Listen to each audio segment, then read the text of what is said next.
Hey everybody, Scojo in 360 here. I've had a lot of people asking for me to do a master class on 360 video, to which I respond, I'm not a master in any way, shape, or form, but I have been at this almost exclusively for just under a year. I do have a background in video production, so I've probably made a lot of mistakes that maybe you can avoid. So this isn't going to be so much a master class as an overview to helping you become a master in 360 video. So if you're interested in getting into 360 video, you've come to the right place.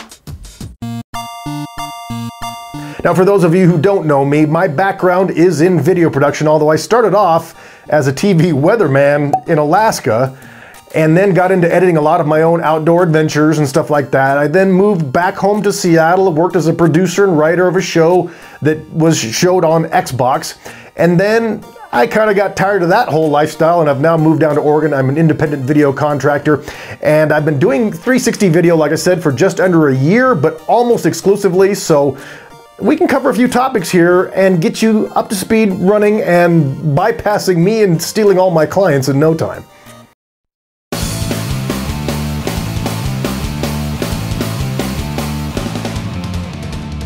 Well, naturally, the first question is, what is 360 video? I mean, it's something that a lot of people are vaguely familiar with, but they don't really know the nuts and bolts. So the simplistic version is 360 camera. As you can see, both sides has a lens. Now, this is what they call a prosumer level camera.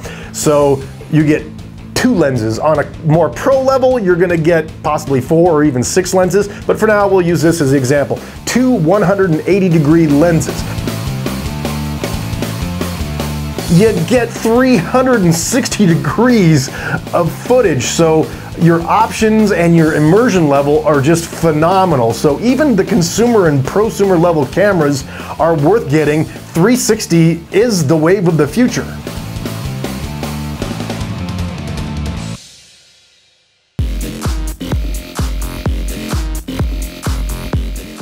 I get asked all the time, why is 360 the future of video? Well, it really just takes putting on like an Oculus pair of glasses once, and I won't have to answer that question for you. Once you experience immersive video for the first time, it's one of the most incredible things you can see. It kind of makes you think that, could we be living in a virtual reality? Because everything is so realistic, there are times that you almost feel the pain if something, hits you on the leg in the camera. It's a very up close and personal way of experiencing video. Facebook has invested billions to purchase Oculus, which is the company you tend to think about when it comes to those goggles, and they support full immersive 360 video, so they're betting on 360 video. But also, another biggie, YouTube is allowing you to post full 360 video on their site, so the big boys are betting on 360. It's probably a good idea for you to bet on 360 too. I am.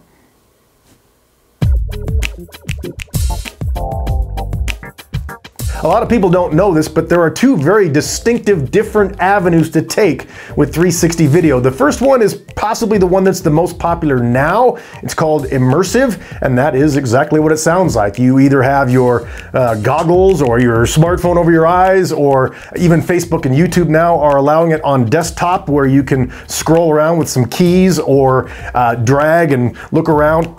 Either way, it's a fully immersive experience where your viewer can look around. Now, there's some good sides and bad sides to that.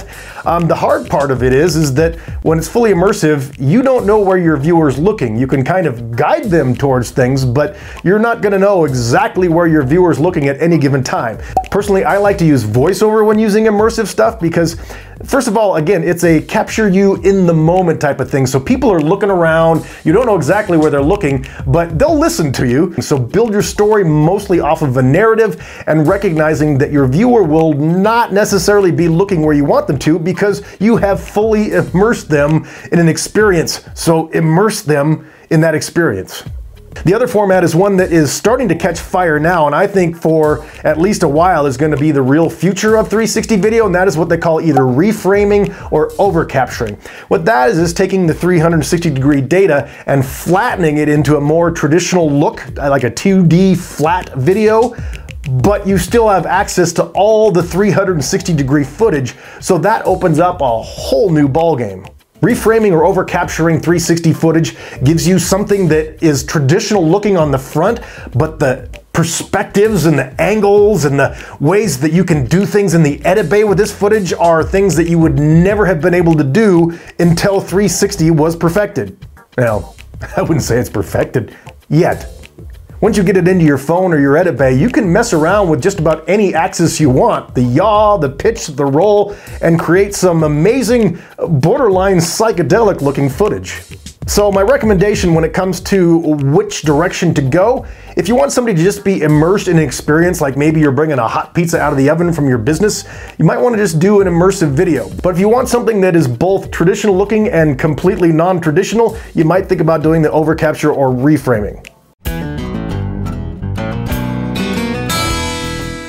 So what things do you need to consider when you're getting into 360 video? Well, there's a few things that I can knock off real fast for you. One is, are you a consumer? Are you a prosumer? Or are you a pro? Those are three very different ways of looking at products, and we will break down some products in another chapter. You also want to figure out what your story is. Again, there's the immersive, then there's the overcapture. So one of them is going to be for getting people into the moment. The other one is going to be for having really eye-catching video. Now, if you're just a consumer that wants to get into 360, the good news is there's a ton of stuff out there, and some of these cameras are $100 or less. Now, do they make the greatest looking video? No. Do they make stuff that's really cool to share on your social media feed? Oh yeah. If you got a couple bucks, but not 50,000, then you might want to look at the prosumer level. These are the cameras that are generally $400 and above. Be prepared, you'll probably want to spend about half that again on accessories, but the prosumer level is a huge market for people that just want to get a little bit more than that not so good looking video that they shared on their Facebook feed. There are a ton of prosumer cameras out there. I'll cover those in an upcoming chapter, but if you want to go pro, bust out the cash, because these cameras run anywhere from $3,500 for a first generation Insta360 One Pro to, let's see, I heard $60,000 for a model recently. I'm a pro and I can't afford $60,000. So the questions you want to ask when thinking about 360 video is, what's the story you're trying to tell? What's the format that fits best for it? And then what level of product are you willing to invest your money in? Now, I don't want to turn this thing into a big product review, so I'm only going to mention briefly what some of the products are that are out there right now. There are many cameras like the Samsung Gear that I believe are under $100. Those are great for the consumers. When you get into the mid-level, you're talking about things like the Rilo. You're talking about cameras like the Insta360 One X, which is the one I have right here. This is $400, but I put about $200 into accessories. The GoPro Fusion is, I believe, around $700. It's somewhat the undisputed champ when it comes to footage, but also has taken a big hit because the workflow is horrible. So even though I've been having serious problems with my 360 cameras, the Insta360 One X, at this point, it's probably your best bet for a camera just to get you really good footage and up and going, because eventually, once they get all the bugs worked out of this thing, it's going to be a great camera.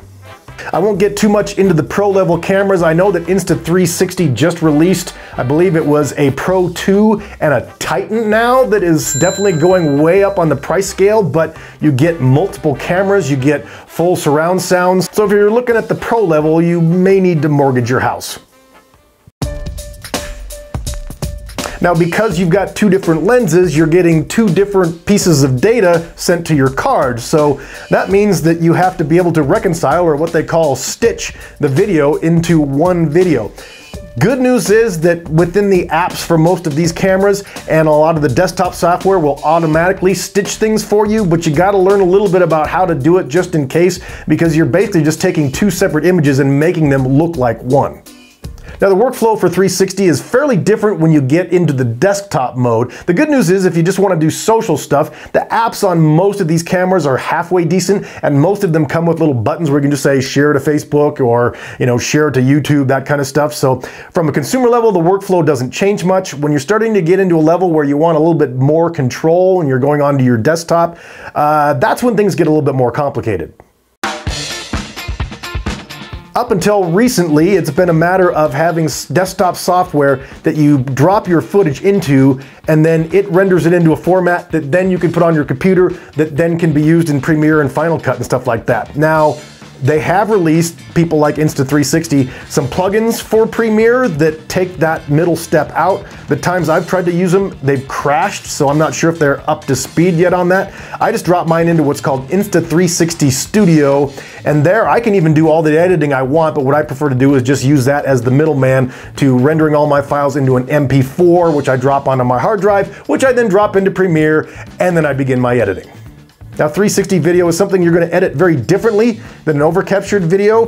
The immersive stuff is a little bit more difficult because you just drop it in and you can only control where the shot starts. After that, you know, your viewer may be looking around and you're rendering the full 360 of the content. So you need to be scrolling through your screen to see where things are, yada, yada, yada. It's a completely different way of editing video, but it's a very exciting way of editing video.